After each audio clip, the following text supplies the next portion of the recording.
Hey, what's up, guys? I hope everybody's doing all right. I've got a replay over here.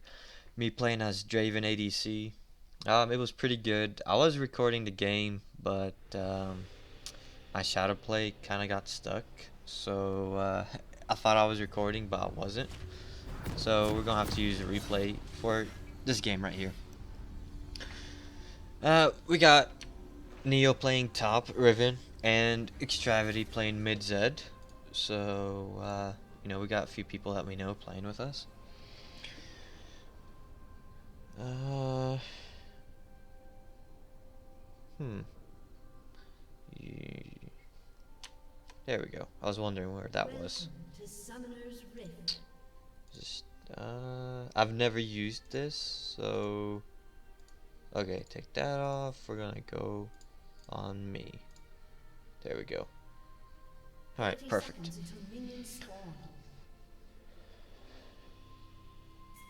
So on this game, I am silver 3. That's my current rank, and I've got it back in November. I just played 10 ranked games pretty much. I'm pretty new to the game as well. I'm main support, so ADC isn't really my main style, to be honest. But over the past month, a month and a half, I've been playing a lot of ADC, so I could understand how they play and their style, so I'll be able to be a better support to whoever ADC that I'm fighting with or even against that lane. So I'm playing against a Corgi, which is plat 4, and a few unranks on their teams, and one was silver and one was gold, if I'm not mistaken. But I'm sure that Corgi was plat 4 because I looked it up. So we go into lane straight first because Udyr's doing top. And basically with Draven, a little rundown if you guys don't know much about him. He's a high damage ADC, really high. The only downside to him is you have to always have to have his axes spinning, and once you hit something, you have to catch them, which is that light thing on the lane when you see. When you have two axes spinning up, that's what I always try to do. So when you're fighting or minions or whatnot, if you drop one axe, your Q will be ready for you to use it again, to always have two axes. Because once you have that, you get to hit better. Like you have later game, you'll be able to do 2 hits with the Qs, which is like just massive damage. Because once you get more attack speed, you'll be able to hit 2 doubled your normal damage, if that makes any sense. So we're trying to trade pretty hard over here, and I think it was a good trade because Corgi can't sustain as much as I can in lane, because I obviously do more damage. But Veigar was actually a very good support this game. I was surprised it worked, to be honest with you. I was expecting it not to. And as you see, I miss a lot of CS. I'm not pro, so I'm gonna miss a few here and there. As you see there, I just let one of my axes drop because I didn't want to get hit by Corgi. And that's what I mean by having 2 axes spinning. You're still gonna have 1 axe ready and up in case you need to trade in lane. There, get both of those CS right there and there. And you see how you have 2 of your hands spinning? That means you got 2 axes spinning. Yeah.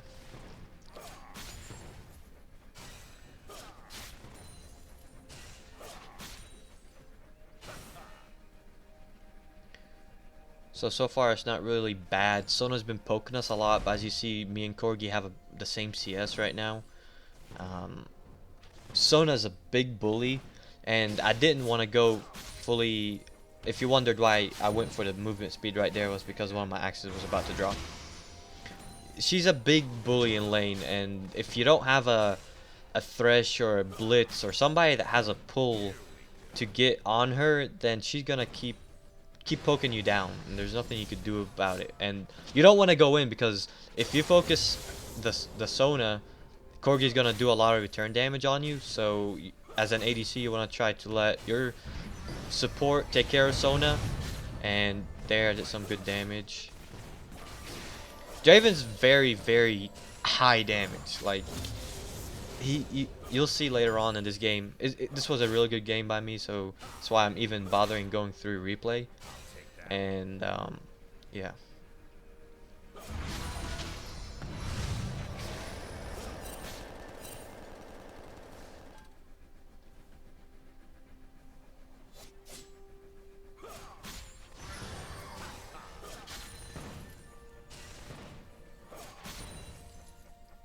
And also, as you see, my mana's like really low, so I usually tend to just focus on farming until I get around 140 150 stacks of adoration.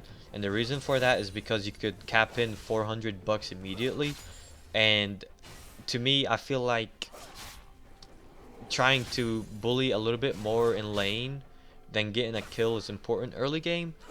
Because a kill is obviously always good, but the issue with me is that if I don't have a support that's like Veigar in this instance, he has to wait until he levels up and gets some items before he could become really bursty to keep up with me.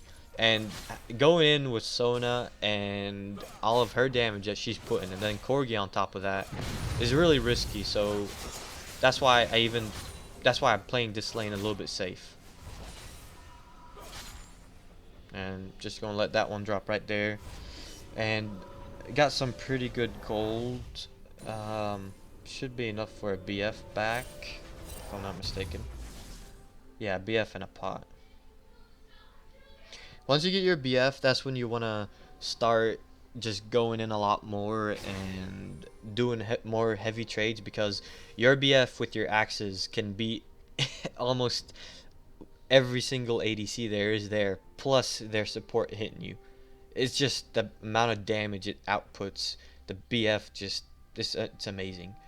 And if you could slowly wear their ADC or their support down, you're gonna just simply get an easy double. And if your jungler just comes down as well, that's gonna just help everything out.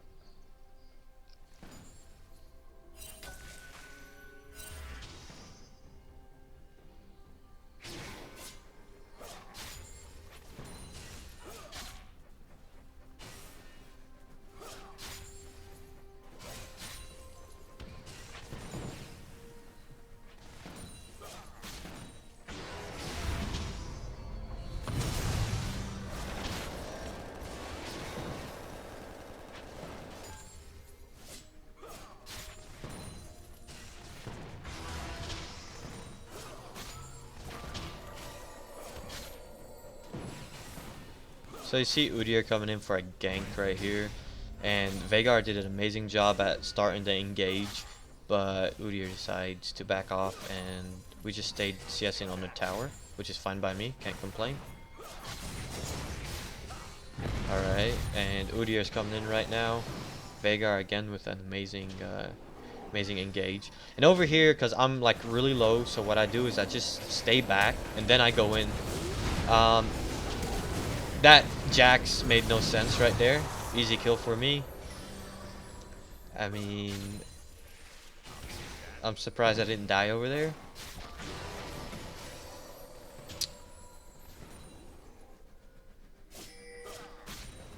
And then Udyr goes back in. I got my ult, pop it off. Easy kill right there. Veigar gets the other one. Bam.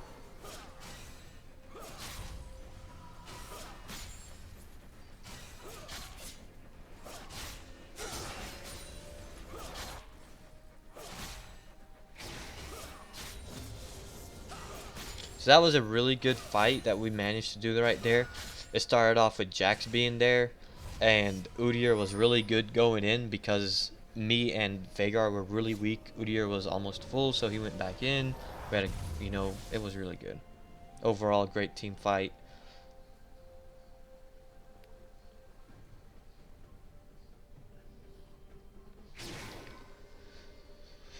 So, what I usually build first on Draven is a Bloodthirster, because the amount of lifesteal you get back sustains you a lot in lane. Even hitting people sustains you a lot, and having that extra shield is going to give you a lot of kiting potential down the road, and the raw damage of it, obviously.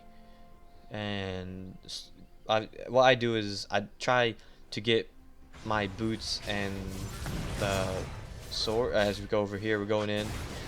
Good job from Veg. I did the damage. Veigar did that last hit. That was a great job as well. And I decided over here to get a little bit aggressive, but I couldn't do anything because my axe landed behind me. So just said whatever. But here we go. Veigar goes back. Awesome.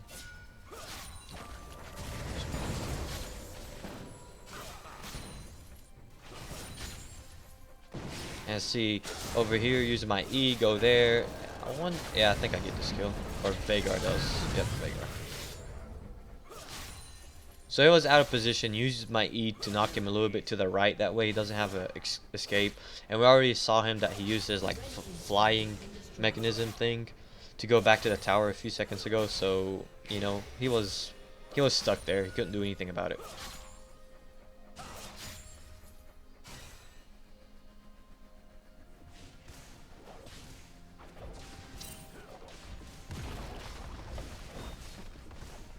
And in case you're wondering, always max Q first. It does the most amount of damage. So out in there, you see that amount of damage you could do against a squishy support. Like, it's ridiculous. And I took no damage, even if I did. You see, sustained back up from minions, no problem.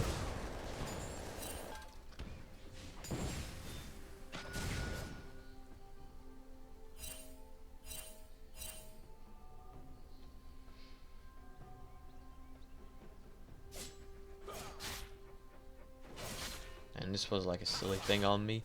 I'm not really good at CSing sometimes. I can't like estimate it correctly, but I always try. Sometimes it works, sometimes it doesn't. It's like a win-lose scenario. Just depends on the luck that I have doing it. I need to do a little bit more practicing on CSing.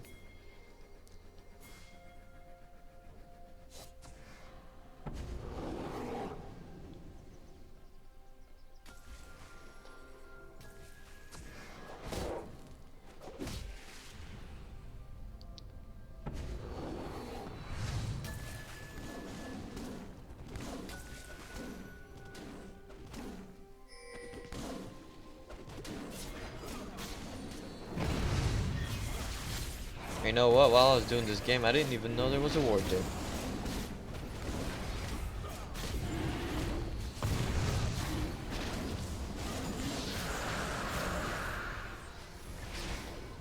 That was a really good crescendo off of Sona's part. But I don't think we're diving this. Yeah, we're not. So we leave. And I'm going to rotate over to mid, so at that moment I thought Cassiopeia was actually going to push and potentially take a tower, so moved over, rotated pretty good to help our mid laner out, and then Veigar going bot. That way we deny them any type of tower damage.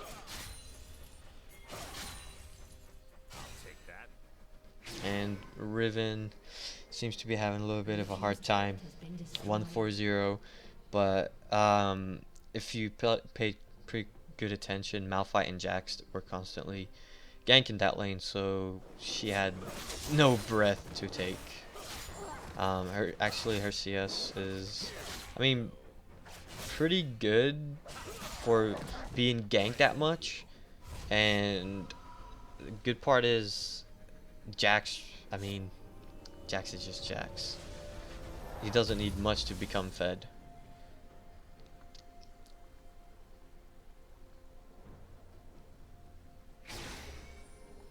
I just came back, I finished my Bloodthirster, got my Berserker's Greave, and then I'm probably building a Zeal next into a Rapid Fire. I usually love getting Rapid Fire on ADCs because of the range extension, but Sometimes I get static depending on the situation. I actually don't remember what I got this game, so we'll see.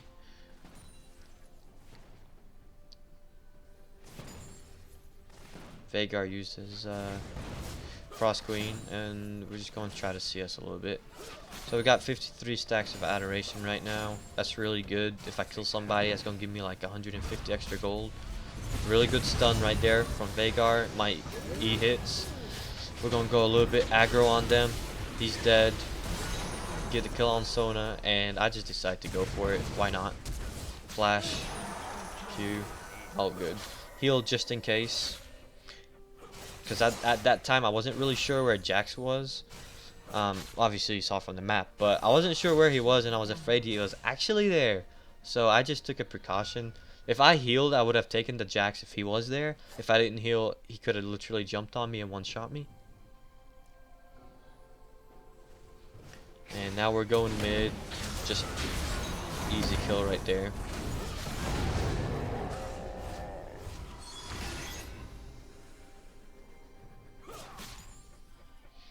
I think we had really good rotations this game. Everybody was going everywhere. Our jungler did a really good job. There was no need for him to come help us bot, so he really just farmed up, went to other lanes. And that's really what you want to try to do as a jungler. So there's been a few games where we get dumpstered bot, me playing as a support, and a jungler never comes, and then their ADC gets fed. But then there's other times that we're winning the lane, and the jungler still comes, which makes no sense sometimes. So just try to go to the lanes that need help.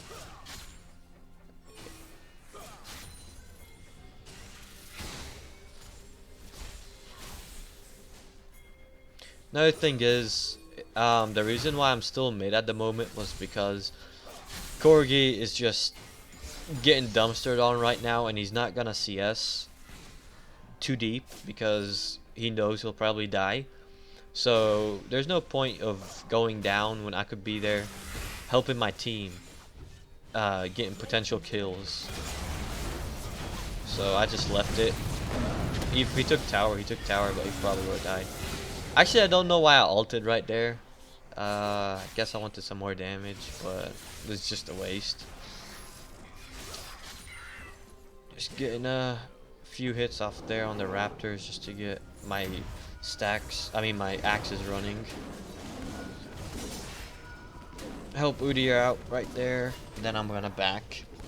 So I think I should have enough for rapid fire after this back. I'm 6-0-5, 150. Yeah, no, I don't. Okay.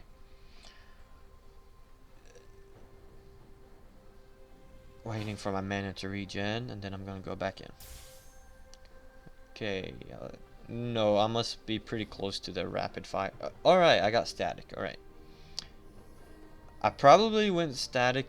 Yeah, okay. So the reason why I went static was because right now Malphite is 3-3-2.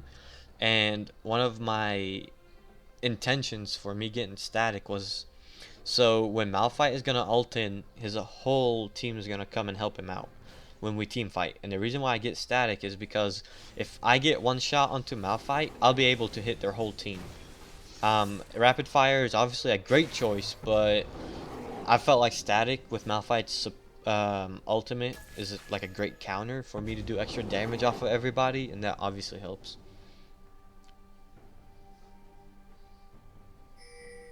And over here, they didn't have it warded, but you see it like how I said Corgi just wanted to play safe. He just left, even though he's got the tower right there.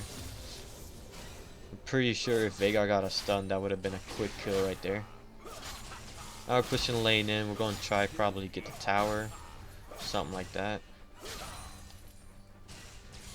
Oh no, I remember this right here. This is where I got my first death. So they pinged, but I got really cocky and went to catch my axe. Great play off of Jax because he literally went where my axe was going to land. But we still got our whole team over there to back us up, and this was an ace, and 5-4-2 trade, which is amazing.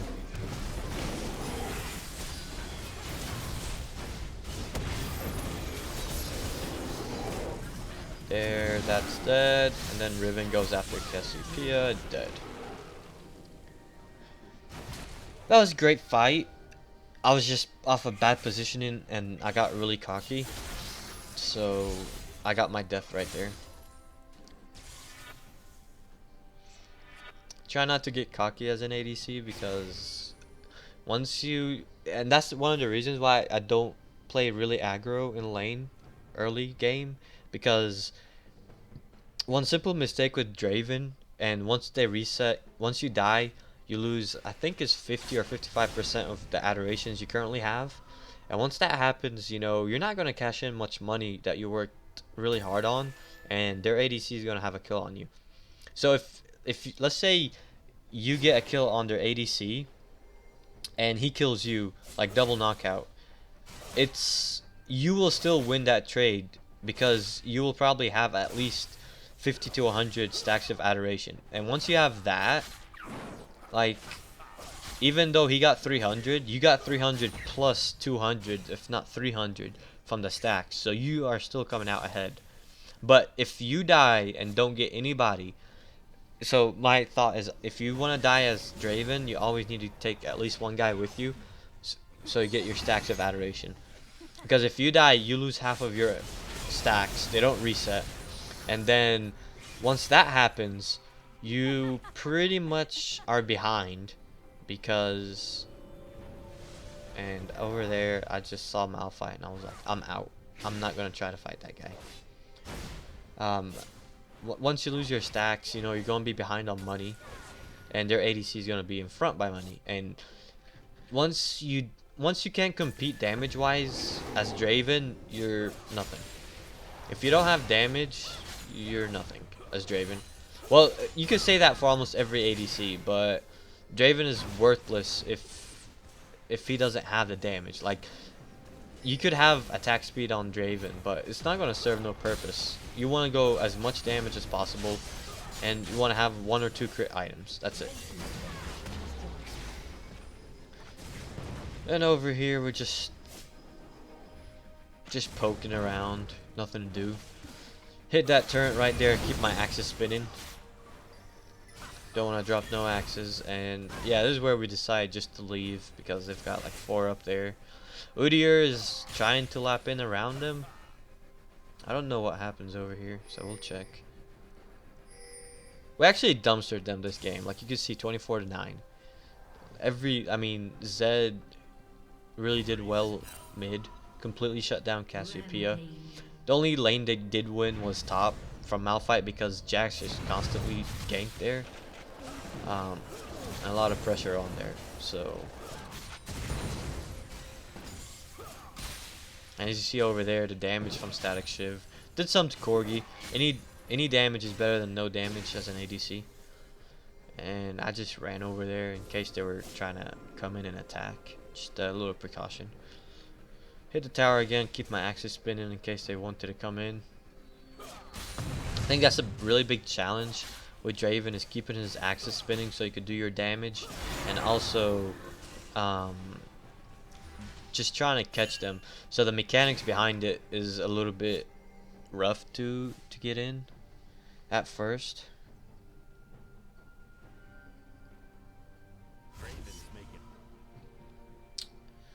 And it looks like we're going mid, and this is the last fight that we had before they just surrendered. So Riven really did a really good bait right there, and I just go in on Jax, just full out ham. Cassiopeia next. Great crescendo coming out from Sona. Malphite doing some damage. Veigar, thank you for the amazing peel. I do as much damage as possible. Flash out. E. Bam, dead. Knocked him away, and that's game. Alright, thank you guys for watching. I'll catch you guys later.